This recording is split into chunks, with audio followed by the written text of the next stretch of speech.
I want to tell you what happened to me recently in Ukraine.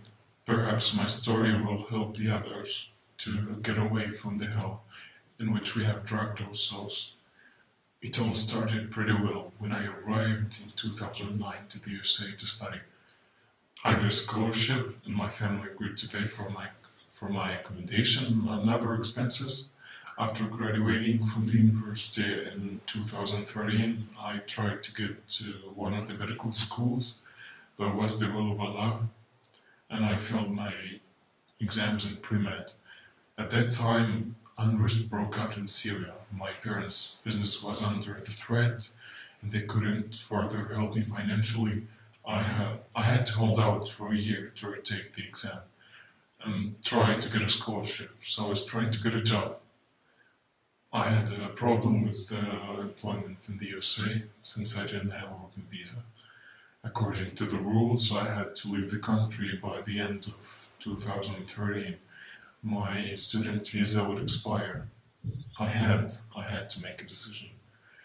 In August, during my regular visit to the USCIS, a man approached me and offered to discuss job opportunities with good earnings and even getting a working visa. We went out and got to the park. I was offered to go to another country in the peacekeeping forces. They needed doctors, including transplant surgeons. I immediately said that I couldn't do it openly and doubted whether I could do it at all due to the fact that I had only done the pre-med courses. I was told that this was an internal order of the government, and in the case of cooperation, they would make me all the documents needed. Moreover, I would go through the preparatory 3-month course before going. Upon my return, there would be the amount of money in my bank and a work visa waiting for me. I could start working and pay for my studies. When in 2013 I made the decision to go to Ukraine, I was curious to go through it. Of course I was forced by the circumstances. During my sophomore year at the university, I had a trip to Kyiv. It was the exchange students program with one of the universities of Kyiv. Since childhood I spoke Russian a little bit, that's why it wasn't so hard to communicate. I studied Russian at school in my homeland in Syria. My aunt was a teacher of Russian, therefore when we were to choose a country for the exchange program, I chose Ukraine. I was curious. I had difficulties with understanding my family. They regarded transplant surgery with suspicion, accusing me of immorality. So nobody knows what I was really doing in Ukraine. My family are sure that I went as a simple doctor in the peacekeeping forces of the United States to maintain peace in the Ukraine, the same they told the news. I had already known that the organ transplantation is a series of proven methods and standard operations. Techniques of such operations are not a secret. There is an acute shortage of donor organs in the world today. Therefore, transplantation is being developed and funded. It is not always legal. That's why there's a lot of moral and ethical issues. This is the hardest part of our work. You have to agree with your conscience. Everything else is already decided by greedy officials and the military. In many countries, governments are aware of such schemes.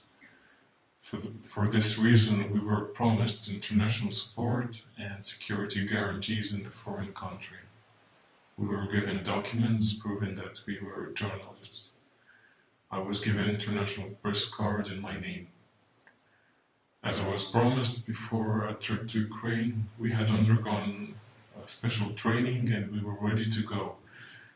Ahead was a year of work in another country and then return back to the United States in a new life for me. We lived in an apartment not far away from the embassy of the United States. Once a week we were visited by some strange men in plain clothes. Ukrainian and American speech were permanently heard. We were told that soon we would start taking organs for further treatment of seriously ill people. Just people. Who they were, we weren't told. We supposed that it could be soldiers or citizens of Ukraine. We thought that our help is needed for life, to save lives. Every week we were taken out of the apartment to the outskirts of the city. There's a small building, private clinic, with no sign. We were brought to the door and escorted quickly inside. Everything was colored green, even the operating room. In this building, we carried out the operations shifts. Sometimes we spent the nights there. We had a hostel-like room. There were two-floor beds, just like soldiers have. It continued until the beginning of May. On the 1st of May, early in the morning, all of us were roused by the officer who announced that we were divided into two groups and told us to collect our belongings. We were leaving on an emergency call. As it later became known, we were going to Odessa. We left Kiev in the evening, and by the night we were already in Odessa. There in advance were prepared two mobile complexes for operation in emergency situations. Such situations could be only natural disasters or war. But all was quiet on the street, and there was no apparent reason for such preparations in the city. Our team of doctors was located on the outskirts of the city. The second group was taken to the center. On the 2nd of May, we all stood up and told to be ready to receive organs to prepare them for transportation somewhere further.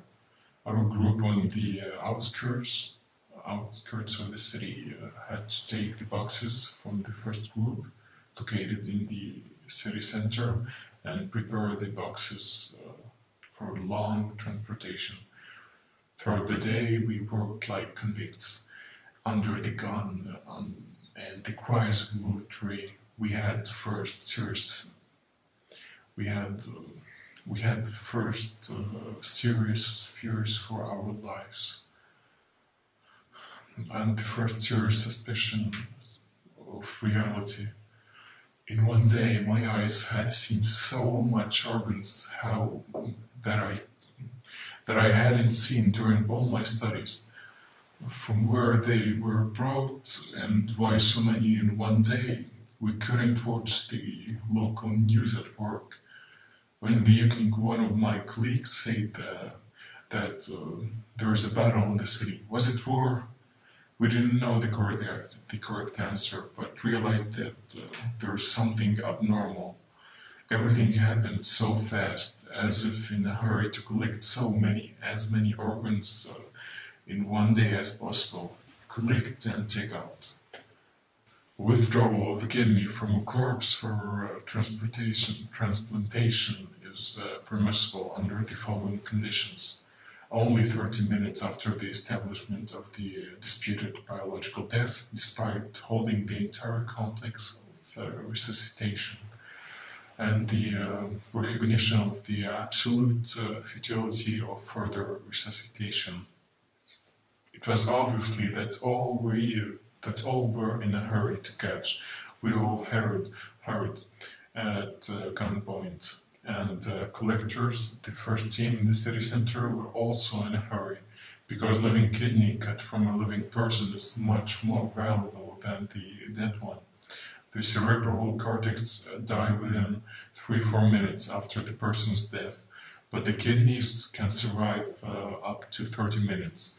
But the sooner they will be cut and preserved, the better they are for transplantation. Ideally, till the donor's heart still beats. Therefore, hunting, rigidly enforced by the military, was for the living kidneys. To prepare the surgical field, smear with iodine and brilliant green chest, abdomen, groin. Raise the hands up and tie them with the help of the bandage. Then make a cruciate incision in the abdomen of the donor, and then extract the organs according to the scheme. After the events in Odessa, I realized that things were not as we had been promised they would be. We were told that we would work as doctors in the field, but in fact, it turned out that we were not doctors and pathologists. We had to open the bodies of dead soldiers and ordinary people. It was then in Odessa on the 2nd of May when we first heard about some important military man, Nalyvaichenko, for the first time. During loading boxes with the organs in a car, 2 soldiers had drugged the truck, and the officer was kicking them for a long time and shouting, "If at least one of the boxes is damaged, I will sell your own kidneys to Nalyvaichenko." On the 3rd of May, early in the morning, we came to a city or a large settlement. A day later, our motorcade of 3 cars drove on. It was after Odessa. There were Slavyansk, Kramatorsk. We were moving between cities in the night, and all the while we were doing the same thing. Every day we worked like slaves, cutting and collecting organs. It was bodies of soldiers on the streets of towns and villages. Every day our hands were in blood. It was the hell in reality. From morning till night, mutilated bodies and grimaces of horror on the faces of men and women. Yes, they brought us not only the bodies of dying soldiers and from the battlefield. We came across perfectly clean and tidy bodies as well, with 1 bullet hole, most often in the head. I thought it was the worst thing that doctors could see in their lives, but there was a real nightmare waiting in front of us. We had become part of this conveyor intended for extraction, transportation of human organs, and I was part of this infernal machine. When we were brought in Donetsk, the situation became even worse. Now they began to demand from us to follow the plan. Every day before leaving, we were given a list of what we had to find in the streets of the burning city. There were children and pregnant women in this list. Those who refused to carry out the plan for the day were beaten and threatened by becoming donors themselves. That week in the first group, 2 men were lost. Didn't return from the city, so we were told. In Donetsk, they brought us to the laboratory of transplantation of vital organs. In reality, it was a scare room with 20 square meters. It was all in the basement of a residential building. We were shown an ammonia plant and an iron cabinet with drugs and instruments. There was poor lighting in the basement, and it was damp and cold. We went over the boards under which squelched dirty water. We had 3 wooden operating tables. It was evident that they were made before our arrival.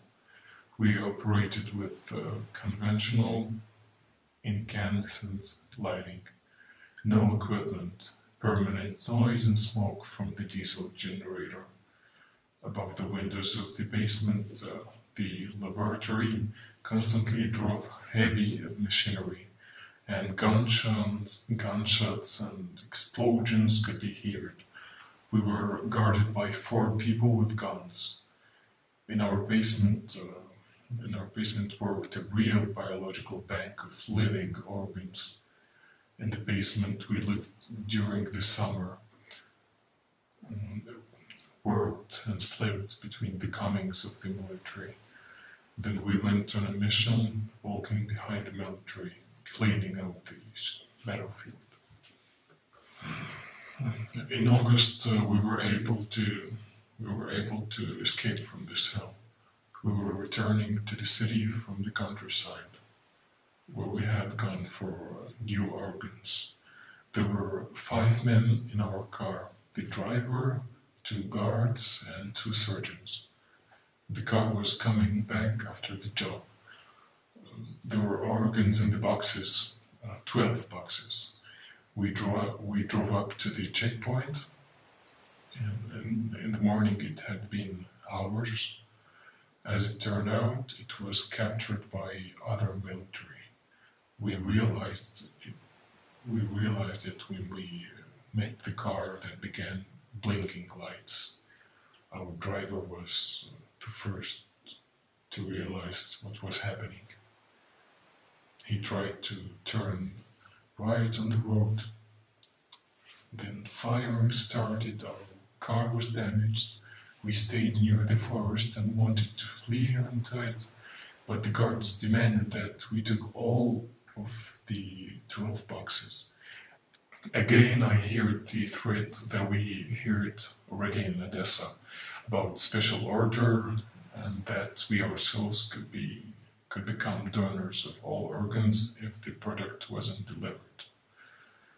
That someone called Nalyvaichenko and his mercenaries would find us in an hour, or we would be killed on the spot while trying to escape.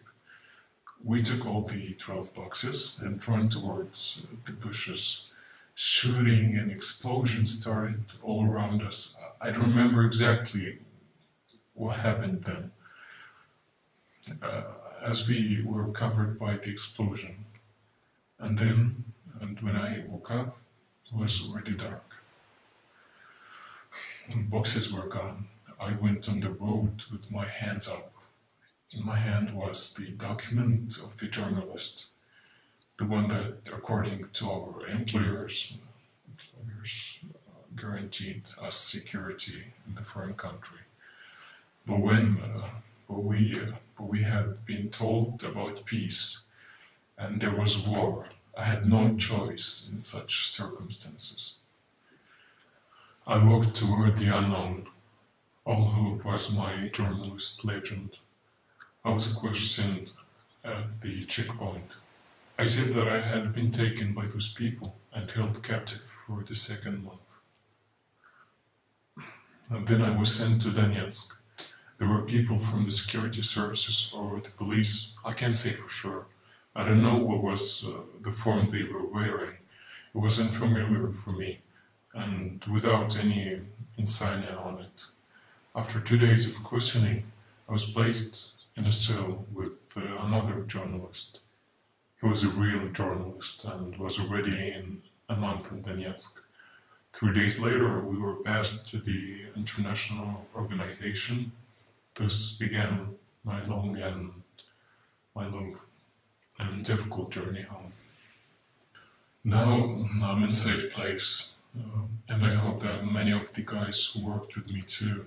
But we all remember the war, brutality and cruelty, the one that forever changed our lives. Sometimes Allah breaks our spirits to save our souls.